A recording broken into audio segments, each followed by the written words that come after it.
1 kilometer turn right.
Right.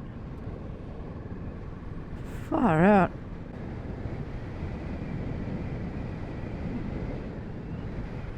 Windy as.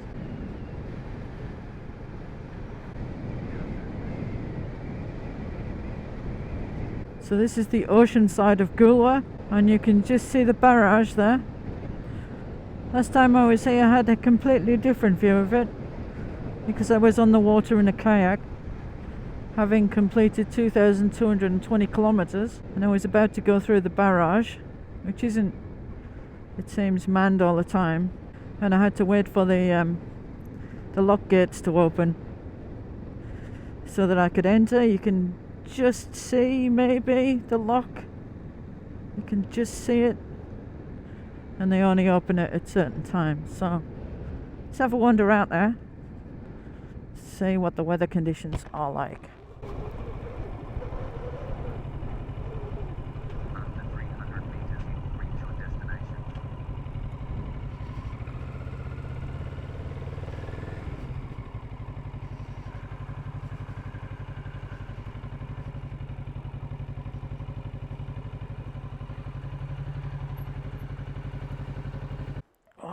It's nice and quiet here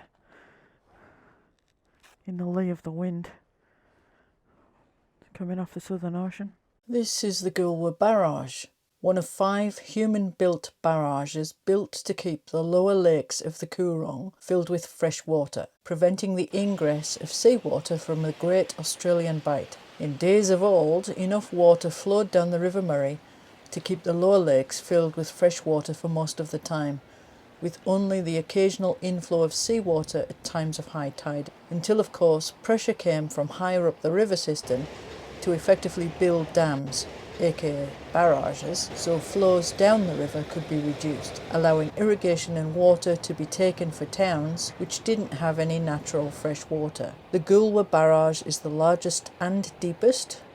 The barrages were built between 1935 and 1940. A bit more of a flow on the other side. Look at all the birds. Because there's no pedestrians over there to disturb them.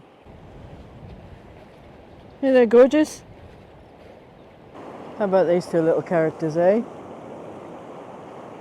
Now I think they're cute, but the fishermen disagree, of course. And when you need a nap, anywhere will do.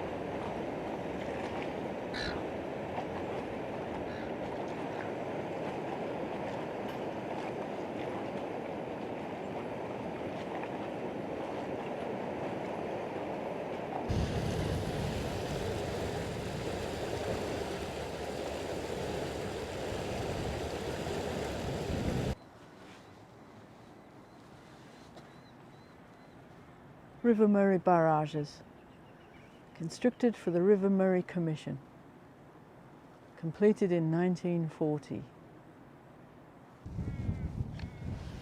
And there's an information board for all of the locks, all the way up to the Hume Weir Dam, I would imagine.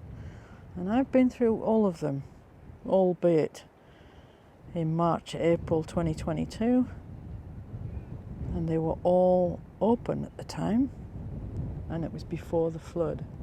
So this would be the lock keeper's control room, I would think. There are what seem to be public toilets, including disabled, parking for staff, and seating area with a barbecue. So there is a little escape jetty before the lock and barrage. Not that it would have been easy for me with my kayak at 5.3 meters in length. It would have been a bit of a struggle to get out, but should the weather have been so bad I needed to, this is a safe haven by the looks of it. Handy shower if you've fallen in, or well, you haven't been surfing, but I guess you could go for a swim. And over there, the township of Goolwa.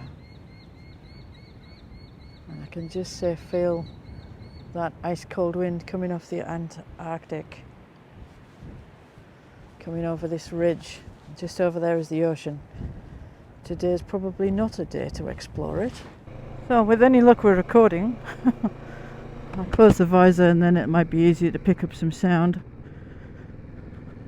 And that was the glorious Goolwa Barrage. Quite a spectacular feat of engineering. Bit of fishing going on. So let's see if we can find somewhere for lunch. And it's a beautiful day here. It did rain coming down. There was a few spots of rain at Langhorne Creek at the winery end, but really it wasn't enough to talk about or shout about or get wet. But I did put my jacket on today, knowing that I was coming to somewhere close to the Southern Ocean, expecting that those gentle Antarctic winds would be blasting me, and sure enough they were. So, but it's always good to get out on this incredible motorbike. This bike is just so easy to ride. It's such a pleasure. It's just awesome. It doesn't matter whether you're a new rider, an experienced rider, a returning rider, an oldie, or just want something else in your stable of motorbikes. This motorbike is brilliant. There are some people out there who have some negative things to say about them, but ignore them. The real negative that I can see for this bike is it's not designed for touring. So it's not designed for long trips, not just the least of which because it's only got a very small tank, which I reckon 250 kilometers is around about a good average. You might be able to squeeze some more out of it if you're just doing, non-motorway speeds, but 250 kilometers is its range, which in Australia is not too bad. I don't think I'd be riding across the Nullarbor anytime soon on this motorbike. It's not uncomfortable, it's comfortable. It's comfortable when you're around town or when you're even doing the 250 kilometers in one go. So you'd have to stop, obviously, to refuel, and then you'd need a break because it's not. But then, I don't know, it depends on your body structure and your bone structure and everything. I'd say I've got a bit more than average padding on my rear end. So anybody that's got less than average padding on their rear end might find this seat a bit more uncomfortable. But there are ways to mitigate that. There are plenty of aftermarket seat options. And now, will this GPS work? Because I had the GPS from Foresight working beforehand and it took me everywhere that was wrong. So, well, anyway. Okay, I'm turning right onto Oliver Street. Don't panic. Now, before I forget my train of thought, padding. You can get Airhawk seats and the like, and if you're pushed, you can always sit on a pile of bubble wrap, I guess. However, long distance, probably you're pushing it.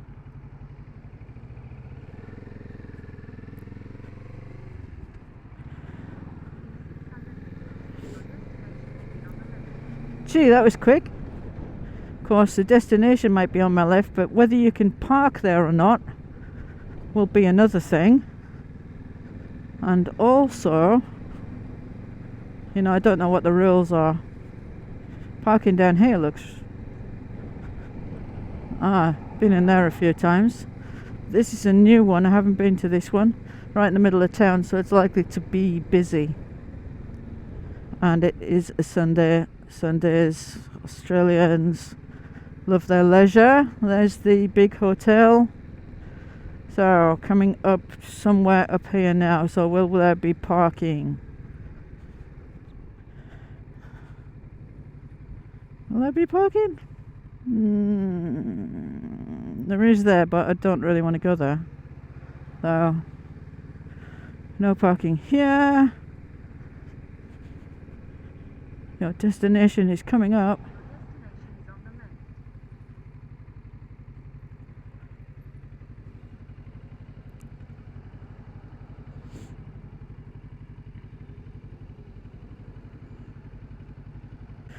Rightio.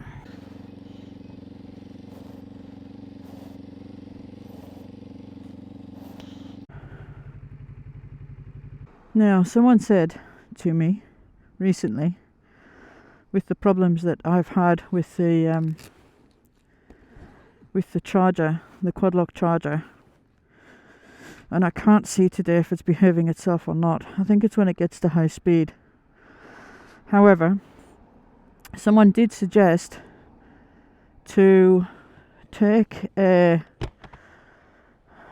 power bank with me, which would have been a good idea. I should have brought a power bank and put that in the bag, and then while I'm having coffee, hopefully I could have been charging it. But there we go. Motorcycling is all about learning. Anyway, I hope my bike is big enough, bright enough and loud enough so that nobody backs into me.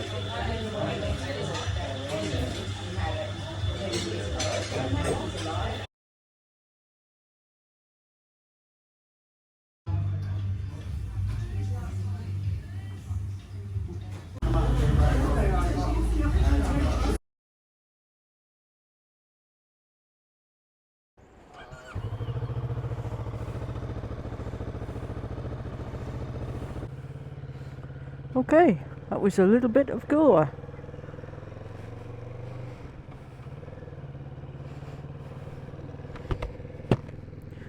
I say a little bit because obviously there's a lot more to it, as there is with anywhere that you go.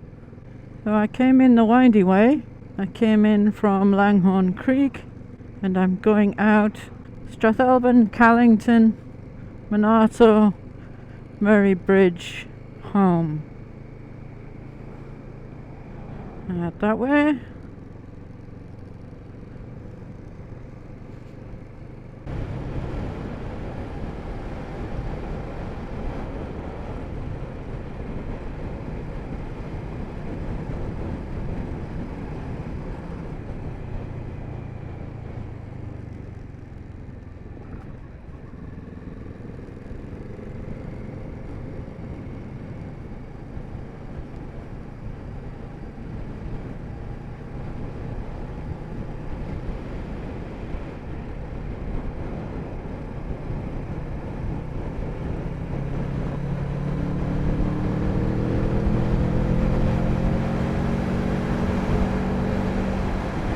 So as we come into Strathalbyn, and because I know you can hear me, the wind noise is a lot reduced, I thought I'd relay a little story to you. Now, what is that vibration, I wonder? About that little cafe. Now, the food in that little cafe, the Mother Duck Cafe, was indeed awesome. Absolutely. And it was quite full, with people coming in and going out quite frequently. And there was a couple, I didn't make eye contact. So I don't know what age they were. I imagine they were in the 50s or 60s, or it could have been a son and his mother. So the conversation went along the lines of a discussion about the Adelaide 500. I think it's a 500 which is taking place in the city, which has been reborn there this weekend. And he made a statement proclaiming himself to be the snob that I am. He said, "The snob that I am. I can imagine that something like the Adelaide 500 is loaded with bogans. You know, a bit like Bathurst. And it's not the same class. Like, I did get a little bit of a English accent there. Not the same class as Formula One. As though bogans wouldn't go to Formula One. Which I think is misrepresentation of a bogan, actually. So this guy wasn't exactly, perfectly dressed. I couldn't see a Rolex on his wrist, and I didn't see a Maserati parked outside. So I just wondered what he classed as a bogan. because he did actually rather remind me of a bogan himself. For those in the US, you know, redneck. I think the UK they were or are classed as chavs. I'm not quite sure what chav means. Maybe somebody can tell me in the comments. However, I thought that was my story for the day.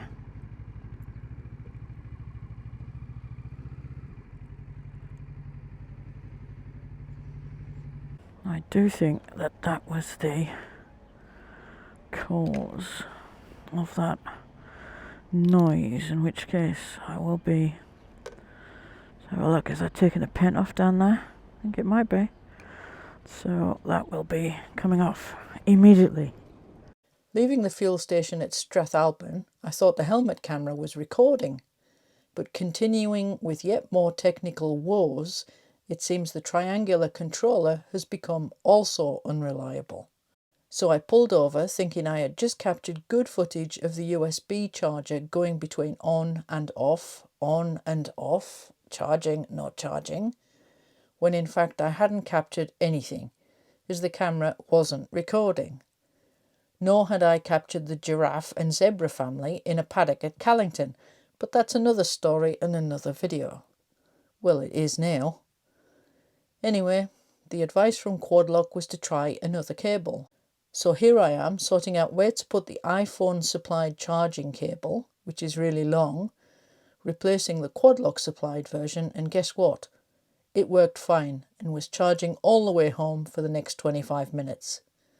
Seems the USB unit is correctly installed and working, but it needs a more powerful or original phone cable in order to successfully charge. I shall relay this to Quadlock on Monday. That's it for this week's video. A quick trip around Goolwa Barrage, and then trying to stay upright with the wind. Hey, only riding on the best bike ever. So, get out there. Staying at home is not an option. Get on a bike. It's good for your mental health. Anyway, that's me this week. Until next week, please put a big like on this video. Ring the bell so you never miss a video. And subscribe, come on, you know you want to. And I'll see you in the next one.